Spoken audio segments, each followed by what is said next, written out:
시청자 여러분, 안녕하세요. 시사고향 프로의 김승률입니다.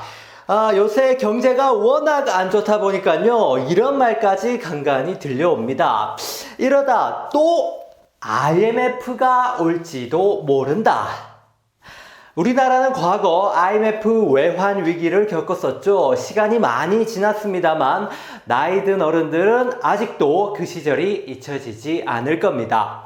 근데 요즘 20, 30대 젊은 사람들에게는 너무 어릴 적 일이거나 태어나기도 전의 일인데요. 그냥 사회 교과서에서 몇 줄 봤을 정도일 겁니다. 그래서 오늘은 IMF가 뭔지 알아볼 건데요. IMF가 온다는 건 대체 무슨 뜻인지, IMF는 어떨 때 오는 것인지 알아보겠습니다. 그리고 요즘 우리 경제가 정말 그렇게 심각한 건지 같이 짚어보도록 하겠습니다. 참고로 오늘 영상은 과거 우리나라에 왜 IMF 위기가 왔는지 그 원인을 분석하는 내용은 아닙니다. 왜냐면 그 주제 하나만 다루기에도 내용이 엄청 방대해서요. 오늘은 경제가 어떤 상태가 되면 IMF 위기가 오는지 그 일반론과 원론을 다룬다는 점을 미리 알아주시길 바랍니다. 그럼 시작해 보겠습니다.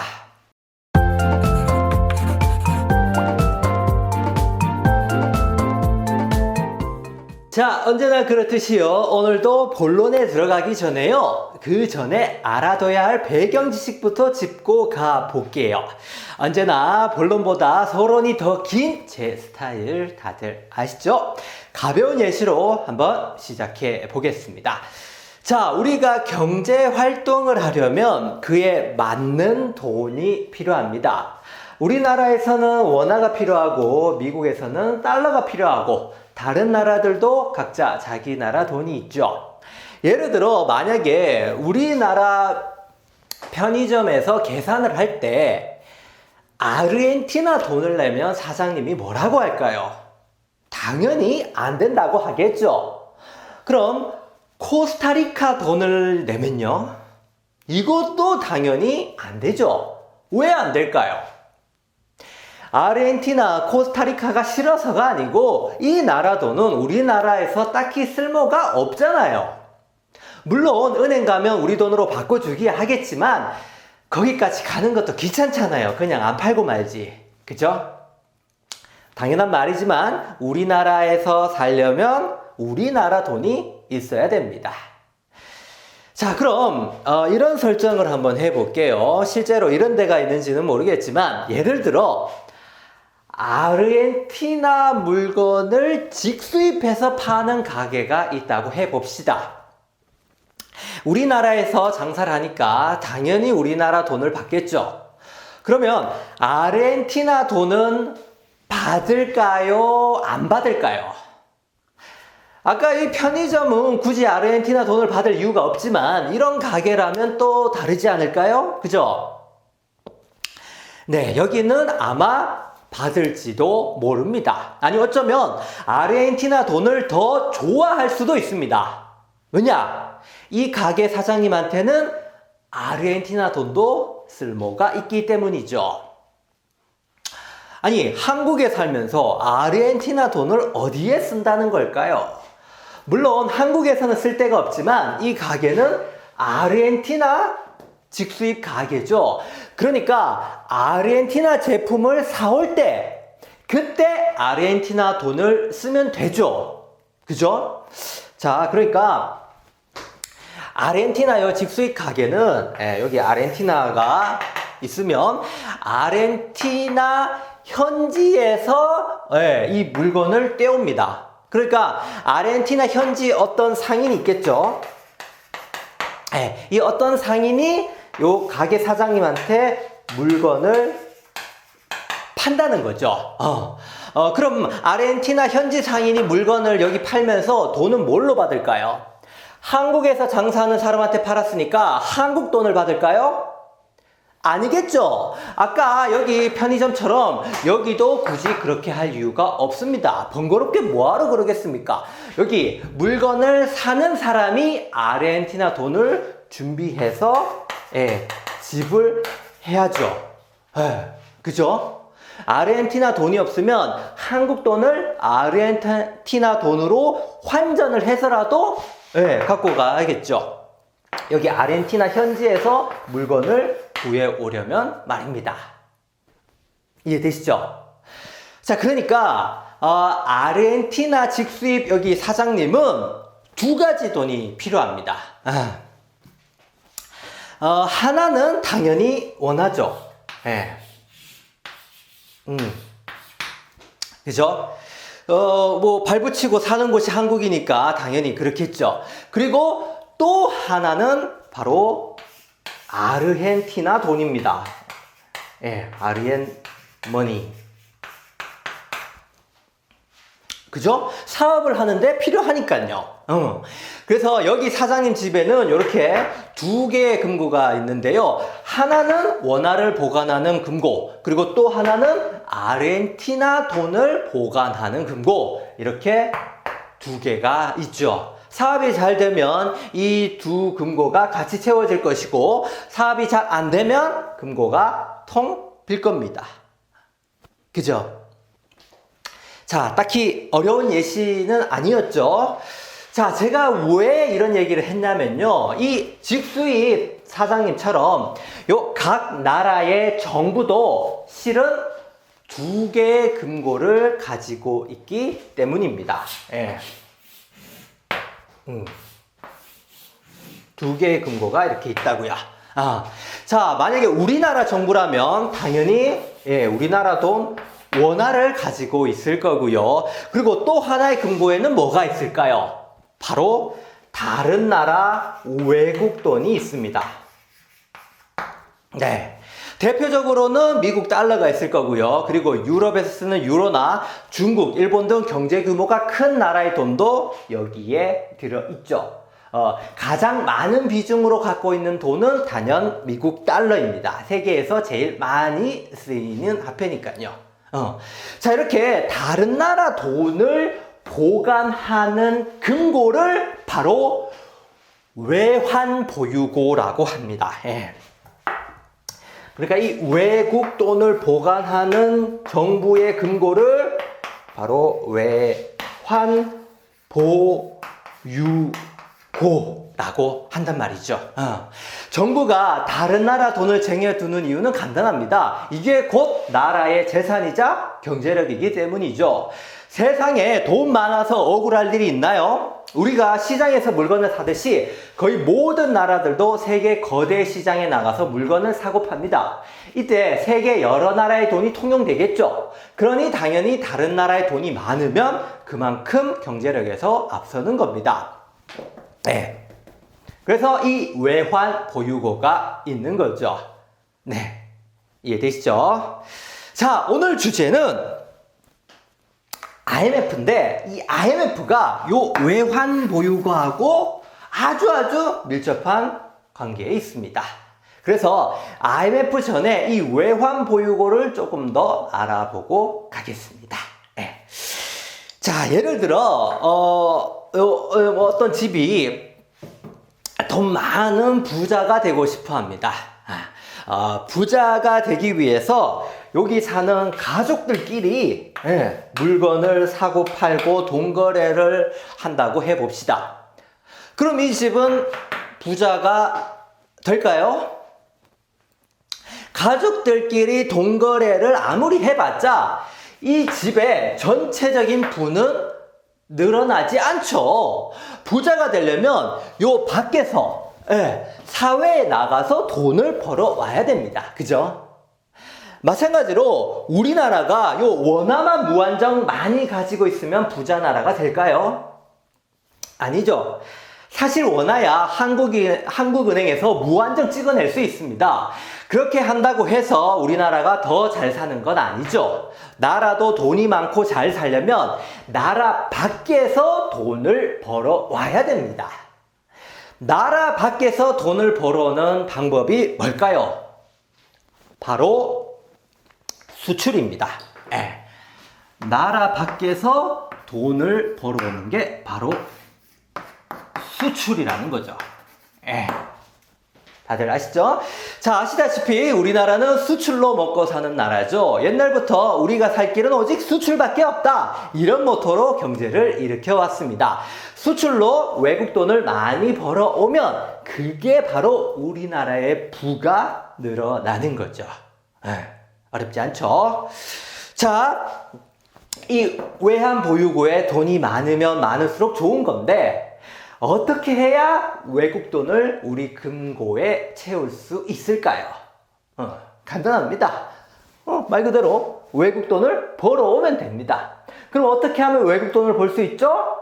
우리가 만든 물건을 외국에 팔고 오면 되는 거죠. 그럼 외국 돈을 벌어올 수 있습니다. 그리고 그게 아까 말한 수출이라고 했죠. 아하, 그러니까 이 수출을 잘 해야 요 외환보유고에 돈이 쌓이는군요. 그렇습니다. 근데 좀만 더 구체적으로 한번 생각해 봅시다. 여러분, 수출은 누가 하는 거죠? 수출은 일반 기업이 하는 거지 정부가 하는 게 아니죠. 정부가 직접 물건 만들어서 해외에 파는 게 아닙니다. 그건 일반 기업이 하는 거예요. 그럼 기업이 수출해서 번 돈인데 어떻게 정부의 외환 보유고에 돈이 쌓이는 걸까요? 기업이 벌어온 돈을 정부가 막 빼들어 가는군요. 야, 이번에 달러 벌면 다 내놔! 네, 물론 그렇진 않겠죠. 자, 그럼 지금부터 이 외환 보유고가 어떻게 늘어나고 어떻게 또 줄어드는지 알아보겠습니다.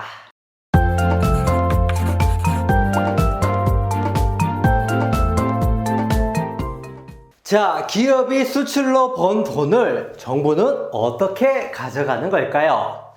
바로 정부가 그 외국 돈을 돈 주고 사기 때문입니다. 무슨 말일까요? 자, 쉽게 설명을 해볼게요. 자, 예를 들어 우리나라의 현대자동차가 자동차를 만들어서 수출을 했습니다. 그러면 달러를 벌어 드리겠죠. 달러를 많이 벌었어요. 자, 이러면 여기서 달러가 이 현대차에 들어오겠죠. 자, 그러면 이제 이 달러를 가지고 다시 한국으로 돌아오겠죠. 자, 그럼 이 현대차는 달러를 벌어왔으니까 이제 직원들 월급 줄 때 요 달러로 줄까요? 혹시 수출하는 기업 다니시는 분들 중에서 월급 달러로 받으신 분 계시나요? 그리고 다시 공장을 돌리려면 부품도 사야 되고 전기도 써야 되고 이것도 다 달러로 지불할까요? 아니죠. 해외에서 분명 달러를 벌어왔지만 한국에서 기업을 하려면 결국 다시 원화가 필요합니다. 월급도 한국 돈으로 줘야죠. 그래서 이 현대차는 이 달러를 우리나라 돈으로 바꿔야 됩니다. 그럼 어디서 이 달러를 원화로 바꿀 수 있을까요? 그게 바로 외환시장이라는 곳입니다.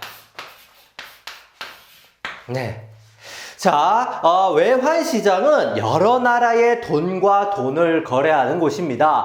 여기서 온 나라의 돈들이 거래되면서 그 돈의 가치와 시세가 결정되죠. 원달러 환율이 올랐다, 내렸다 하는 뉴스 매일 나오죠. 그게 다 요 외환시장에서 결정된 가격입니다. 자, 요 달러를 벌어온 현대차는 요 달러를 시장에 나가서 팔고, 시장에 나가서 달러를 팔고, 한국 돈을 다시 사는 겁니다. 원화를. 자, 이때 정부가 나서서 요 달러를 살 때가 있는데요. 이 달러가 바로 외환 보유고로 가는 겁니다. 이 외환 시장에서 정부가 직접 거래를 하러 나가는 겁니다. 그리고 여기서 산 달러를 외환보유고에 저장을 해 두죠. 회사는 이렇게 달러를 벌어가지고 달러를 팔고 원화를 받고, 그리고 정부는 외환보유고를 관리하기 위해서 원화를 주고 달러를 사들이는 겁니다. 이렇게 하면 정부의 외환보유고가 더 쌓이는 거죠. 이해되시나요? 우리나라의 재산이 요 현대차가 벌어온 달러만큼 늘어났죠. 수출이 애국이다. 이게 괜한 말이 아닙니다. 회사도 돈을 벌고 요 나라도 돈을 버는 게 바로 수출이기 때문이죠. 네.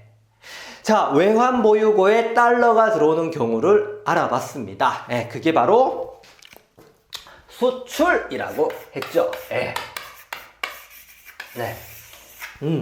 자, 그러면 혹시 반대의 경우도 있을까요?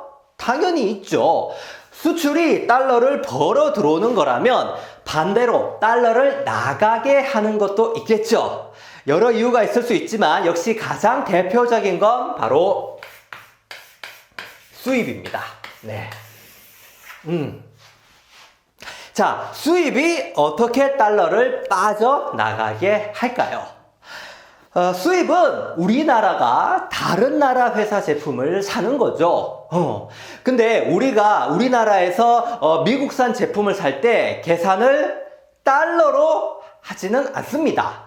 그러니까 예를 들어서 이렇게 애플이나 나이키를 우리나라에 이렇게 파는 거죠.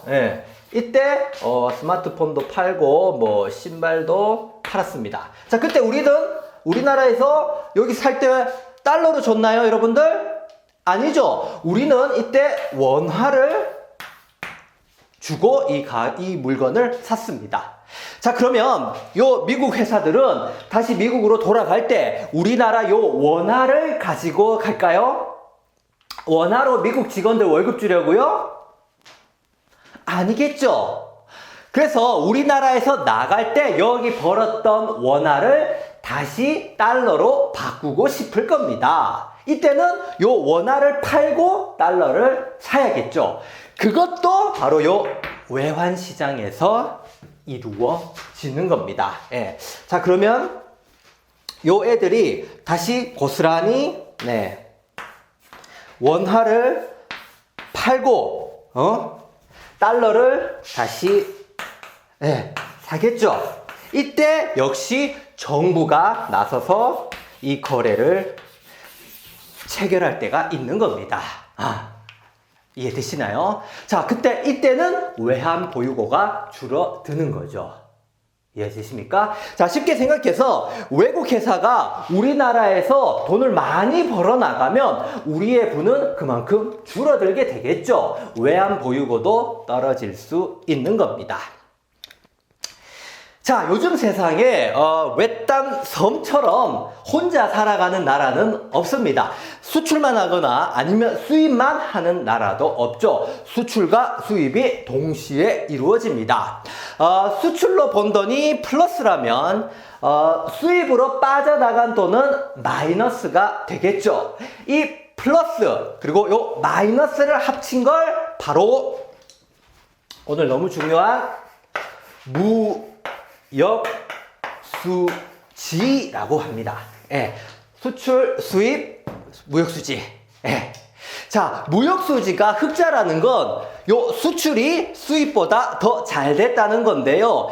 해외로 나간 달러보다 해외에서 이렇게 벌어들인 달러가 더 많았다는 겁니다. 그럼 외환보유고가 쌓이겠죠. 반대로 요 무역수지가 마이너스 적자라는 건 수출이 수입보다 더 안 됐다는 거겠죠. 해외에서 벌어온 달러보다 해외로 나간 달러가 더 많았다는 겁니다. 이때는 외환 보유고가 줄어드는 거죠. 이해되시나요? 자, 수출보다 수입이 더 잘 되면 이 마이너스 적자가 날 수 있는 겁니다. 자, 이해되십니까? 자, 혹시 요까지 설명을 듣고 이런 질문을 하시는 분이 있을지도 모르겠습니다. 아니, 정부도 요 정부도, 여기 정부도 외환시장 가서 원화를 주고 달러를 사오는 거라면서요. 근데 정부는 한국은행에서 원화를 얼마든지 찍어낼 수 있잖아요. 그러면 그 원화를 왕창 찍어가지고 그걸로 달러를 다 사들여서 금고에 쟁여두면 되지 않나요? 그러면 달러를 공짜로 버는 거 아닙니까? 네, 아주 좋은 아이디어입니다. 그렇게 하면 우리나라가 세계에서 제일 부자가 될지도 모르겠네요. 네. 자, 근데 무에서 유를 창조하는 기적처럼 보이지만 웬만해선 그렇게 하지 않습니다. 정부가 원화를 막 찍어서 시중에 달러를 몽땅 다 사들이면 어떻게 될까요? 달러를 사들이면서 쓴 원화가 시장에 엄청 풀리게 됩니다. 이러면 원화 가치가 떨어져서 물가가 오르게 되죠. 근데 반대로 달러는 구하기가 어려워져서 달러 값은 폭등을 해버리게 되죠. 시장이 자유로운 거래가 아니라 정부의 인위적인 개입 때문에 갑자기 급변하는 상태가 되는 겁니다. 외환 보유고 늘리려다 애꿎은 국내 경제만 망가뜨리는 꼴이 되죠. 이런 부작용이 있다 보니까 인위적으로 원화를 막 찍어서 달러를 사는 일은 굳이 하지 않는 겁니다. 간혹 외환시장이 급격히 요동칠 때 정부가 적절히 시장에 참여해서 충격을 완화하는 경우가 있긴 합니다. 그러니까 상황에 맞게 관리할 줄 알아야 된다는 거죠.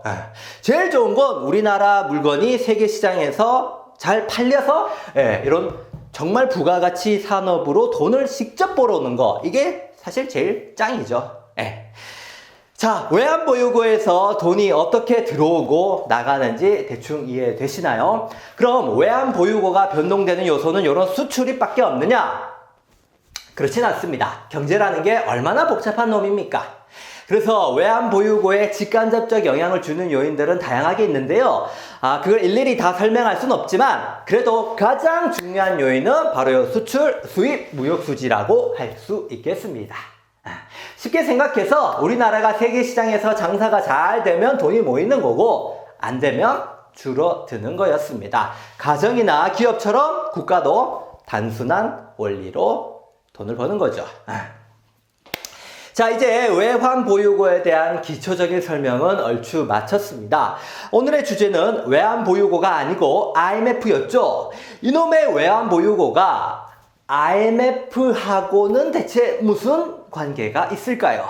지금부터 알아보도록 하겠습니다.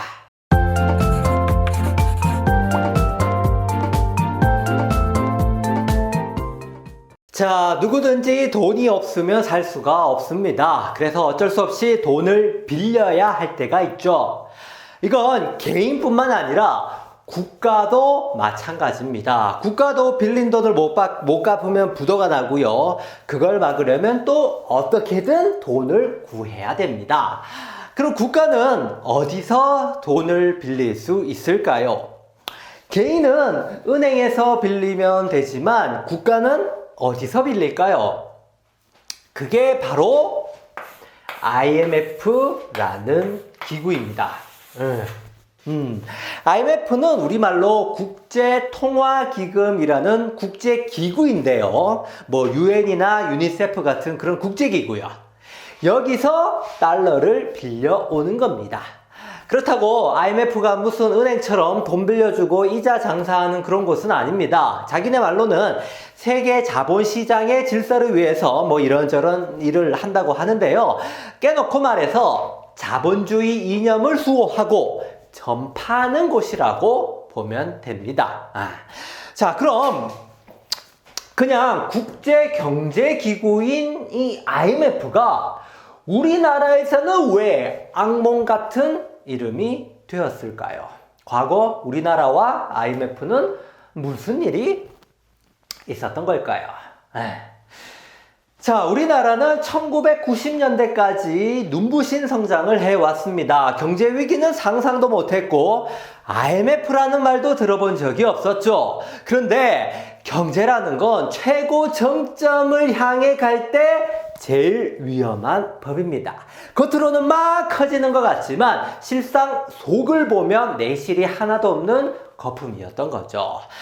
당시 우리나라가 그랬습니다. 경제가 좋아 보이고 또 잘 되는 것 같으니까 여기저기서 돈을 빌려 사업을 벌렸습니다. 은행들도 깐깐하게 안 보고 그냥 막 돈을 빌려줬죠. 부실 대출이 쌓여가는 겁니다. 그리고 그 당시 우리나라에는 아시아에는 우리같이 급격한 경제 성장을 한 나라들이 많았는데요. 얘네들 경제도 갑자기 나빠지기 시작한 겁니다. 그 여파가 우리나라까지 미치면서 우리 내부의 시한폭탄이 드디어 터져버렸죠. 부도난 회사가 속출하고 묻지도 따지지도 않고 대출을 해주던 은행들도 같이 망해갔습니다. 사태가 심각해지니까 우리나라에 투자한 외국 자본들도 돈을 챙겨 탈출하고요. 세계에서 한국의 신뢰도는 급격히 나빠졌습니다. 이럴 때 수출이 잘 될 리가 있나요? 없죠. 그야말로 모든 것이 무너져 내렸습니다. 자, 대략 이런 일이 있었는데 오프닝 때 말했듯이 IMF의 원인을 자세하게 다 말하지는 않겠습니다. 간단하게 이 정도만 하고요. 자, 이런 상황이다 보니까 당연히 외환 보유고가 바닥났겠죠. 한국이 세계 시장에서 돈 한 푼 없는 빈털터리 신세가 된 겁니다. 참, 그럼 이럴 때라도 원화를 찍어서 달러를 막 사들이면 어떨까요? 네. 이때는 그런 걸 해도 아무 소용이 없습니다. 망한 나라의 화폐를 누가 사려고 하겠습니까? 괜히 부작용만 더 커질 뿐이죠. 게다가 이런 나라에 누가 또 투자를 하려고 할까요? 안 하겠죠. 그래서 결국 돈을 빌릴 수밖에 없었던 겁니다. 어쨌든 돈이 있어야 다시 장사를 하죠. 그죠? 그래서 우리나라는 IMF에 도움을 요청했고, 자, 우리나라는 IMF에다가 210억 달러라는 돈을 빌렸습니다. 자, 근데 세상에 아무 조건 없이 선한 마음으로 돈을 빌려주는 곳은 없습니다. IMF는 요 돈을 빌려주면서 막 이것저것 많은 걸 요구했습니다. 기업뿐만 아니라 사회 전반에 걸쳐 체질을 바꾸라고 강요를 했죠. 드럽고 치사해도 다른 방법이 없었습니다. 이때 얼마나 고통스러운 시간이었는지 현재 60대 이상의 부모님 세대들은 다들 기억하실 겁니다. 나중에 요 IMF 자신들도 그때 우리가 너무 심했다 이렇게 인정을 했을 정도였으니까요. 자, 그러니까 우리가 흔히 하는 IMF 때, IMF 시기라는 말은요, IMF가 우리한테 돈을 빌려주면서 사사건건 간섭했던 기간을 말하는 겁니다. 이해되시나요? 그리고 그게 다 외환 보유고가 바닥나면서 벌어졌던 일들이죠. 외환 보유고가 얼마나 중요한 건지 이제 아시겠죠? 나라의 생존이 달린 문제입니다. 자, 요때 210억 달러를 빌린 게 바로 97년도였습니다. 그리고 이 돈을 다 갚는 게 2001년. 자, 요 4년 정도 걸렸는데요. 여기 고작 4년밖에 안 되는 그 짧은 시간이었지만 이때는 이때 우리나라의 경제 체질이 완전히 바뀌게 되었습니다. 왜냐하면 요구 때문에. IMF 요구대로 오로지 돈의 효율성만 따지다 보니까요. 그 효율성 앞에 우리나라의 모든까지는 아니고 여러 좋은 가치들이 점점 사라져 버렸죠. 오늘날 우리나라에 잔재된 많은 경제, 사회 문제가 이때 싹을 내렸다고 해도 과언이 아닙니다. IMF는 4년 정도로 비교적 빨리 벗어났지만 안타깝게도 그 싹까지 다 잡아내지는 못해서요. 이제는 차마 해결할 수 없을 정도로 깊게 뿌리 박혀 버렸습니다. 청년은 왜 취업이 안 될까? 중년에도 왜 집 하나 없을까? 노년이 되어서도 왜 실수가 없을까? 아마도 요 IMF 때 뿌려진 재앙이 20년 동안 무럭무럭 자라서 그렇게 된 걸지도 모릅니다. 남의 돈을 빌려 쓴다는 게 참 이렇게나 무서운 겁니다. 자, 오늘은 IMF의 끔찍함을 얘기하려는 건 아니라서요. 이 정도만 하겠습니다. 자, 오늘의 주제는 어떻게 하면 요 IMF가 오는지, 그리고 그 IMF가 다시 올 수 있는지였죠. 그럼 지금부터 요즘 우리 경제가 정말 그렇게 나쁜 것인지, 실제 어떤 상황인지 살펴보겠습니다.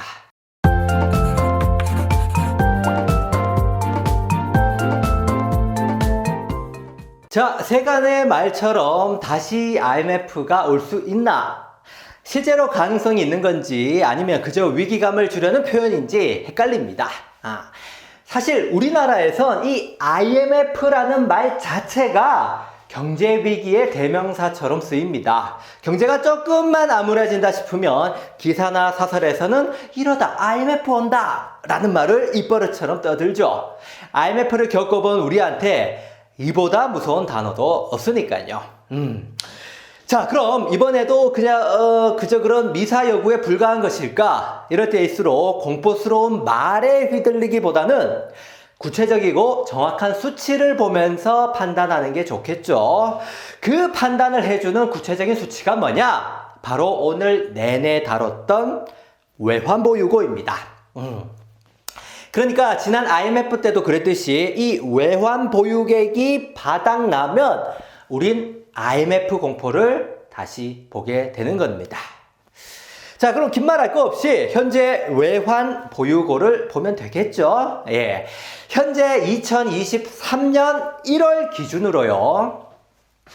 우리나라 외환보유액은 4,300억 달러입니다. 예. 4,300억 달러. 큰 돈 같기는 한데, 사실 이게 어느 정도로 많은 건지는 솔직히 감이 안 옵니다. 그죠? 우리는 치킨 한 마리에 3만원이라 그러면 피가 거꾸로 솟지만, 숫자가 또 너무 커지면 오히려 감각이 없어지죠. 그래서 4,300억을 상대적인 개념으로 한번 살펴보겠습니다. 일단, 우리나라가, 97년 당시 IMF 도움을 받았을 때 그때 당시 외환 보유액이 200억 달러 정도였습니다. 네. 물론 딱 봐도 이거보다는 훨씬 지금 많죠. 자, IMF가 꼭 외환 보유액이 얼마일 때 IMF가 온다는 근거는 없습니다. 문제는 당시 우리나라의 빚이 요 200억 달러보다 많았기 때문에 200억 달러로는 아무것도 할 수가 없었죠. 어쨌든 우리는 요 정도 수준에서 IMF를 겪어야 했던 겁니다. 예. 자, 왜 사람도 극심한 가난을 한번 경험하면 아무래도 돈에 대한 인식이 달라지죠. 외환 보유고가 빈털털이 되면 얼마나 고생을 하는지 뼈저리게 깨달았습니다. 그래서 이제 외환 보유고의 중요성을 절실히 깨닫고 그때부터 차곡차곡 열심히 모아가기 시작합니다. 자, 이 그래프를 보시면 우리나라는 IMF 이후 외환 보유액을 꾸준히 늘려왔습니다. 예. 자, 근데 중간에 한번 팍 꺾이는 부분이 있죠. 이때가 바로 2008년 글로벌 금융위기 때입니다. 예. 왜 서브프라임 모기지론 사태라고 들어보신 적 있죠? 예, 미국에서 발생한 금융위기 때문에 전 세계 경제가 얼어붙었던 시절이었습니다. 이때는 당연히 우리도 힘들었기 때문에 외환 보유액을 많이 깎아 먹었습니다. 그래도 이때만 제외하면 꾸준히 외환 보유를 늘려왔다는 걸 보실 수 있습니다. 현재 4,300억 달러에 이르렀죠. 예. 자, 그럼 이제 다른 나라들과 비교를 해볼까요? 우리나라 요 외환 보유액은 세계 9위 수준입니다. 전 세계에서 9번째로 외화가 많은 나라라는 거죠. 우리 앞에 중국, 일본, 스위스, 러시아, 인도, 대만, 사우디, 홍콩 뭐 이렇게 있는데요. 역시 경제 규모가 큰 나라들이 많이 있습니다. 세계 9위면 솔직히 괜찮은 등수다. 그죠? 예, 세계의 나라가 얼마나 많습니까? IMF에 도움받던 나라가 이제 세계 9위라니. 예, 뭐 나름 잘해왔네요. 그죠? 그러니까 4,300억 달러가 결코 적은 돈은 아닙니다. 예, 이게 적은 돈이면 요 밑에 나라들은 뭐 이미 뭐 IMF가 직접 벌써 왔어야죠. 그죠? 네. 자, 이런 나라가 IMF에 굽신굽신 다시 돈 빌릴 일이 있을까요? 어떻게 생각하십니까? 물론 요즘 좀 힘들긴 해도 그렇다고 IMF에 손 벌릴 정도까지는 아니지 않을까요? 예, 지금 현재 외환 보유액이 아직까지는 넉넉하잖아요. 그죠? 벌써부터 IMF를 논하는 건 지나친 걱정이 아닐까 생각합니다. 물론 뭐 미리 조심해서 나쁠 건 없죠. 방심하지 말자, 정신 차리자 이런 의미로 하는 소린가 봅니다. 자, 그럼 진짜 이제 안심해도 괜찮은 걸까요? 안타깝게도 그렇다는 말은 절대 아닙니다. 물론 당장 IMF 온다라는 말은 다소 과장일 수는 있어도 요즘 우리 경제가 암울한 건 절대 농담이 아닙니다. 지금까지 외환보유고를 잘 관리했기 때문에 당장 바닥이 드러나진 않아도요. 요즘 상황은 정말 너무 좋지 않습니다. 네. 아까 외환보유고에 가장 큰 영향을 미치는 요소가 뭐라고 했죠? 바로 무역수지였죠. 그래서 최근 무역수지도 같이 살펴볼 필요가 있습니다. 요즘 우리나라가 세계 시장에서 장사를 얼마나 잘하고 있는가죠. 알아보겠습니다.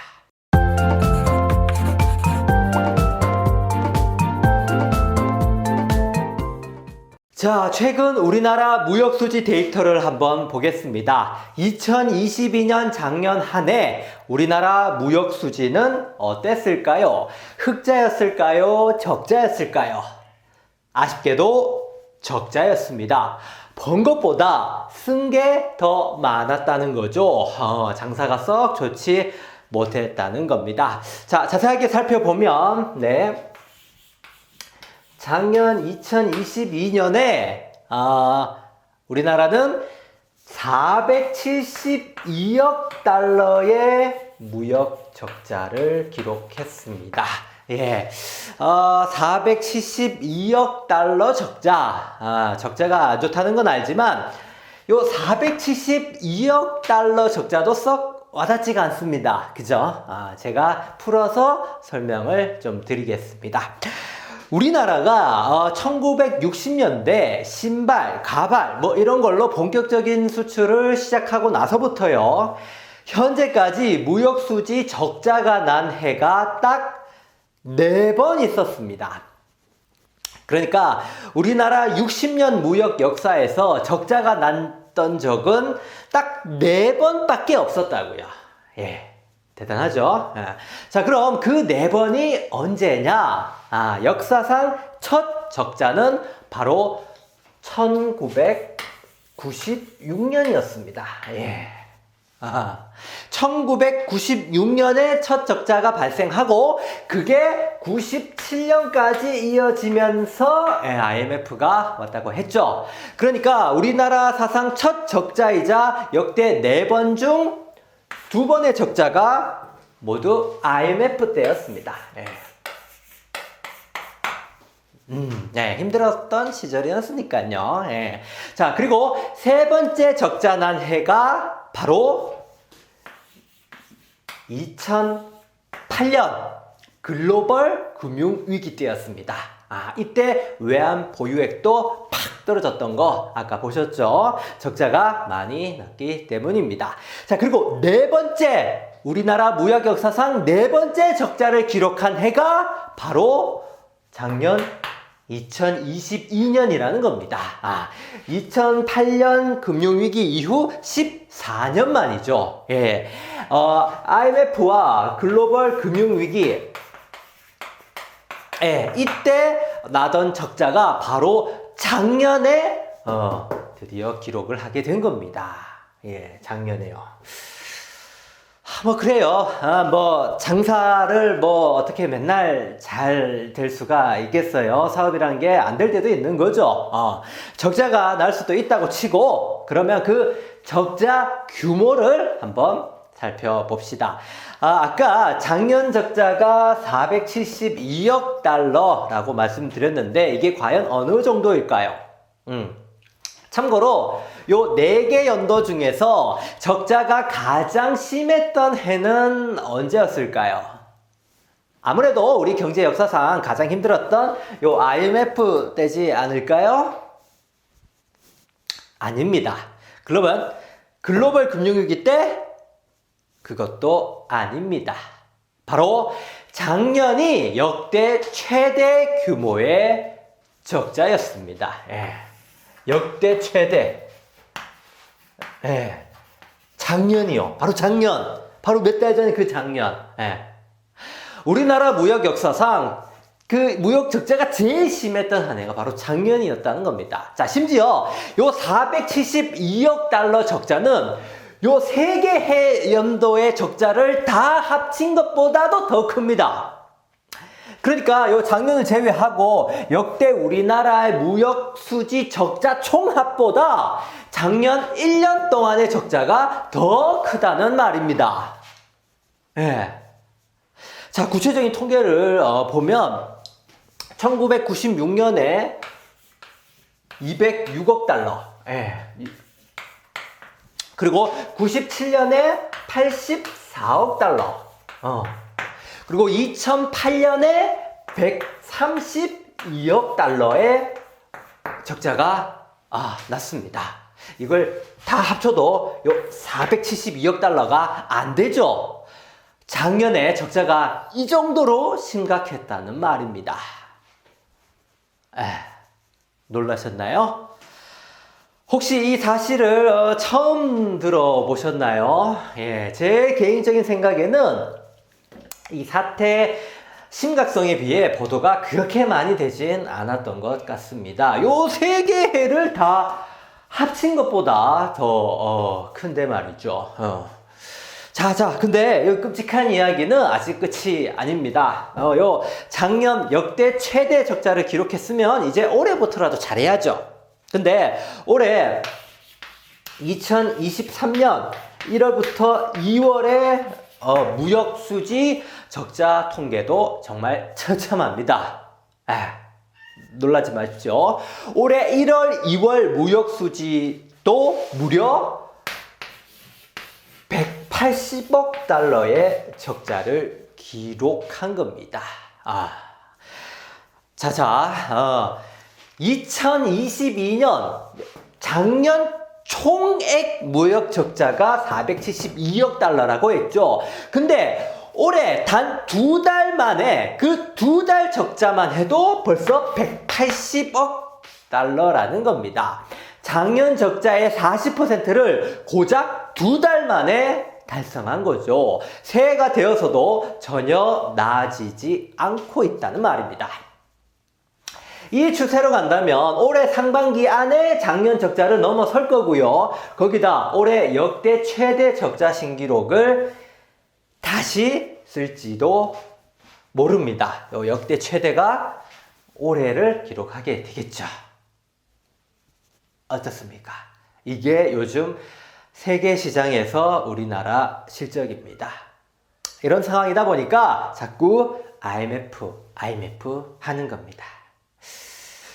자, 근데 좀 뭐가 이해가 좀 안 되네요. 작년 한 해 뭐가 그렇게 큰 일이 있었나요? 96년, 97년 IMF 때 다시 그렇다 치고 2008년도 글로벌 금융위기 때문에 그렇다 치면요. 작년에는 대체 뭔 일이 있었나요? 물론 경제야 전반적으로 늘 안 좋긴 했지만 그렇다고 IMF나 금융위기 같은 초특급 위기가 있었던 건 아니잖아요. 세계 대외 환경이 안 좋았구나. 세계적으로 보면 러시아, 우크라이나 전쟁이 있었고 코로나도 완전히 다 없어진 건 아니었죠. 근데 이건 딱히 우리나라만 겪은 일도 아닙니다. 다른 나라도 마찬가지인데 왜 우리 무역 수지가 이렇게나 떨어졌을까요? 세계 시장에서 우리나라 물건이 왜 이렇게 갑자기 외면을 받았을까요? 아니, K-팝이니 K-콘텐츠니 하면서 우리나라가 세계에 더 많이 알려지지 않았나요? 근데 왜 이런 일이 벌어졌을까요? 자, 우리나라 무역 수지가 왜 이렇게 주저앉았을까? 우리나라를 하나의 가게라고 비유를 하면요. 제일 많이 사가는 단골 손님은 누구였을까요? 그리고 우리 물건 중에서 제일 잘 팔리는 물건은 또 뭐였을까요? 알고 계시나요? 우리 가게 최고 단골 손님은 바로 중국이고요. 네. 그리고 우리 가게 제일 베스트셀러 제품은 바로 반도체였습니다. 네. 중국과 반도체. 이 두 개를 조합하면 어느 정도 답이 나옵니다. 물론 우리 가게에는 다른 손님도 오고 다른 품목도 있지만요. 매출의 가장 큰 비중은 바로 중국에 팔았던 반도체였던 겁니다. 자, 작년부터 우리 무역 수지가 처참해진 이유는 바로 여기 있었습니다. 자, 이 그래프를 한번 보실까요? 이 그래프는 우리나라 반도체 수출 증감입니다. 중국뿐만 아니라 전 세계의 판매한 실적을 다 합친 거지만 전체적으로 쭉쭉 떨어지고 있죠. 그리고 이건 우리나라가 중국에 수출한 실적입니다. 반도체뿐만 아니라 모든 업종이 다 포함된 수치인데 이거 역시 하향세를 타고 있죠. 자, 이거랑 이거 잘 보시면 둘 다 비슷한 모습을 보이고 있죠. 이 두 그래프를 합치면 이렇게 됩니다. 네, 추세가 완전 비슷하죠. 그러니까 중국이 우리나라의 물건을 안 사기 시작하고 그 중에서도 반도체 거래를 확 끊어버리면서 우리 무역 수지가 역대 최악을 기록했던 겁니다. 자, 그러면 이제 또 이런 질문을 할 수 있겠죠. 아니, 그럼 왜 갑자기 중국이 우리 물건을 안 사기 시작했나요? 그 중에서 반도체가 제일 많이 꺾인 이유는 또 뭔가요? 네, 이 현상에 대한 여러 정치적, 경제적 원인이 있을 겁니다. 그런데 오늘은 여기까지 나아가진 않으려고 합니다. 오늘 주제는 IMF였죠. IMF가 다시 올 수 있나? 그래서 현재 경제 상황을 짚어보느라 여기까지 왔습니다. 일단 현재 굉장히 안 좋다까진 얘기를 했는데요. 여기서 그럼 현재 경제가 왜 어렵나요? 까지 얘기하면 오늘 내용이 너무 많이 나가는 것 같아요. 그죠? 자, 이건 현재도 계속 일어나고 있는 일이니까 앞으로도 이야기할 기회가 많이 있을 겁니다. 그때를 위해서 잠시 접어두고요. 오늘은 IMF까지만 이해를 하는 것으로 하죠. 괜찮겠죠? 네, 감사합니다. 자, 오늘 IMF가 어떻게 하면 올 수 있는지 알아봤습니다. 외환보유고 개념이 중요하다고 했죠. 우리 외환보유고는 다행히 당장 위험한 수준은 아닙니다. 하지만 무역수지가 역대 최악을 기록하면서 당분간 우리 경제는 굉장히 암울할 전망입니다. 사실 중요한 건 IMF 외환위기가 다시 오냐 안 오냐가 아닙니다. 그거와 상관없이 우리의 소중한 일상이 무너지면 그게 곧 IMF나 마찬가지입니다. 일하고 월급 받고 시장에서 장을 보고 또 추울 때 난방을 떼고 이런 사소한 일들이 그냥 우연으로 결정되는 게 아닙니다. 누군가의 중요한 결정, 판단에 따라 아주 큰 영향을 받게 되는 거죠. 거대한 경제 앞에서 우리가 당장 할 수 있는 일은 사실 딱히 없습니다. 그래도 이런 사실을 절대 잊어버리면 안 됩니다. 꼭 기억했다가 언젠가 우리의 뜻을 표현하는 날이 올 때 반드시 보여줘야 됩니다. 자, 오늘도 긴 영상 봐주셔서 감사드립니다. 저는 다음 영상에서 또 뵙겠습니다. 여러분, 고맙습니다.